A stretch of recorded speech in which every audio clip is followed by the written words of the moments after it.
Bonjour,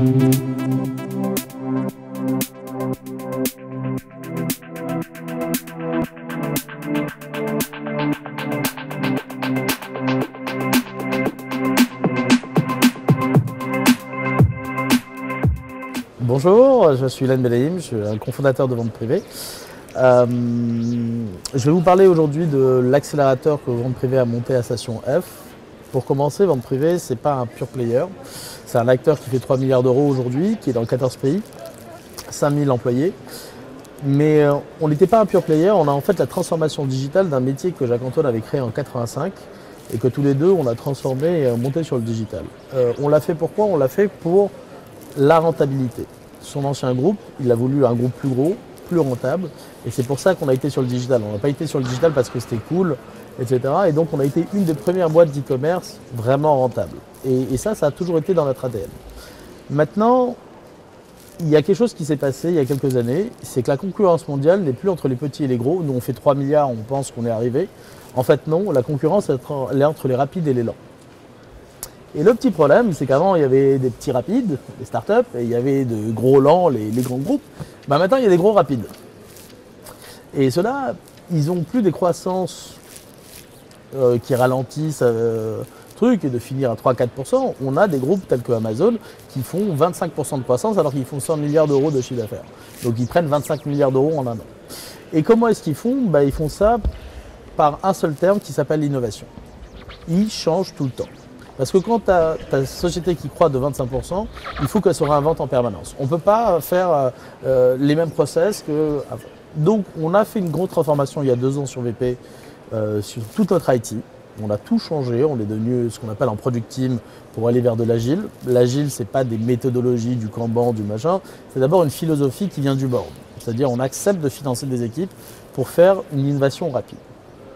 Et donc, notre IT qui était en 3-4 départements, on l'a explosé en 60 petits produits d'équipes de 6 à 10 personnes. Donc, on est à peu près 600 maintenant à l'IT de BP pour travailler sur l'innovation régulière et quotidienne. On veut des innovations tous les mois.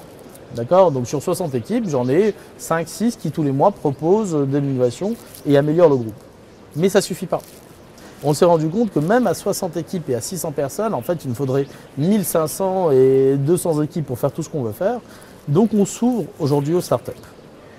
Et donc, on s'est rendu compte que finalement, les grands groupes adoraient les startups pour prendre des photos, des selfies, faire de la com, mais pas pour bosser ensemble. Parce que les grands groupes avaient peur que la startup meure. Où les grands groupes avaient l'arrogance classique des grands groupes, même chez moi j'ai senti ça, qui est de dire « Ah, mais ce qu'ils font, je sais le faire ». Encore heureux qu'on sait le faire, encore heureux qu'on a des gens qui ont la compétence de le faire. Le problème, c'est qu'on ne l'a pas fait.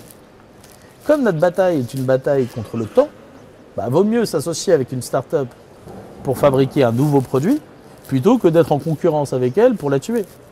Et donc, on a voulu, avec Jacques-Antoine, créer quelque chose de nouveau, et c'est l'accélérateur de Vente Privée. C'est quelque chose qui est assez unique. On n'est pas sur des programmes d'accélération de 3 mois, on est sur 9 mois, pour vraiment se donner le temps. Et les 3 premiers mois de l'accélération, on ne travaille que sur le produit. On veut savoir, est-ce que le produit peut apporter de la valeur à VP? Et donc, le deal qu'on fait dans l'accélérateur de Vente Privée, c'est si tu accélères Vente Privée, alors Vente Privée va t'accélérer.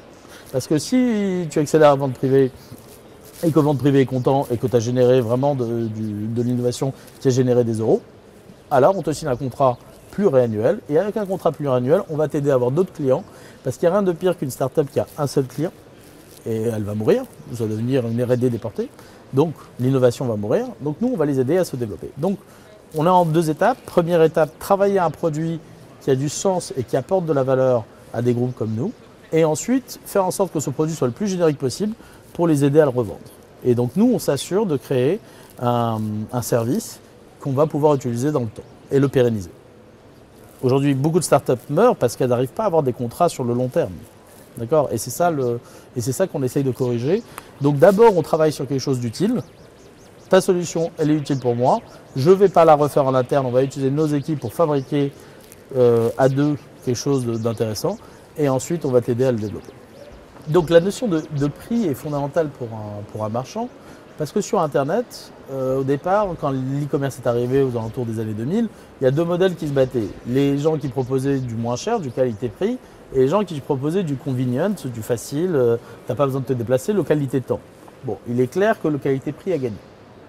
Donc, il est très très important de bien pricer ses produits. En fait, il n'y a pas de mauvais produits. D'accord ? Il n'y a que des mauvais prix. Il y a un produit peut-être très moche, mais dès que tu le baisses le prix, il devient beau gosse. D'accord ? Et ça, c'est vraiment important à comprendre.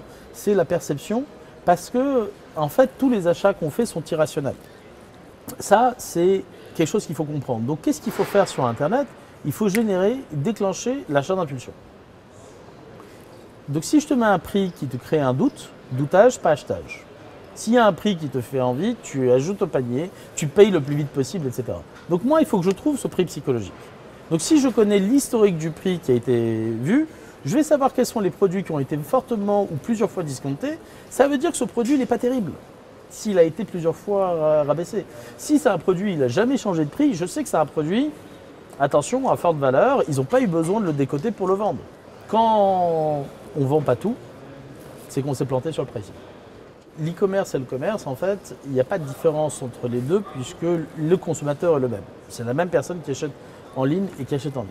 Ce qu'il faut juste rappeler, c'est qu'aujourd'hui, l'e-commerce, c'est que 10% du retail. 90% des achats de produits physiques, aujourd'hui, se font dans des magasins. Dans un magasin, quand une personne rentre, il y a 20% de chances qu'elle achète.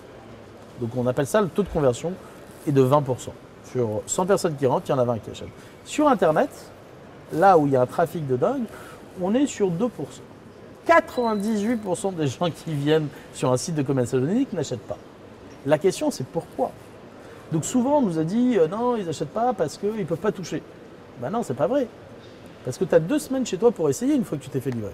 Les vraies problématiques qu'il y a autour de l'expérience online, elle est double. Un, la livraison, je te livre alors que tu n'es pas là. Tu fais un retour à la poste et tout ça. Donc là, il y a des choses à revoir et on est vraiment tous en train de travailler là-dessus. Et l'autre chose, c'est que tu es seul. Il n'y a pas de conseil.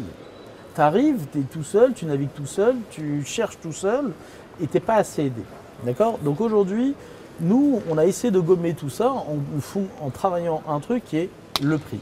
Et on a la durée de navigation la plus importante de tous les sites de e-commerce parce que les gens vont chercher, malgré des fois des outils de navigation qui ne sont pas optimaux, notamment sur portable, où c'est très compliqué sur un portable de faire un achat parce que tu as un petit écran, petite image, un peu compliqué, et des moufles à la place des doigts. Donc voilà, on a besoin de travailler l'innovation en permanence sur tous les sujets-là parce qu'il y a un écart 2% sur e-commerce et 20% en retail qu'on doit combler. C'est le même consommateur. Donc pourquoi est-ce qu'il y a cet écart-là ? C'est notre challenge de tous les jours.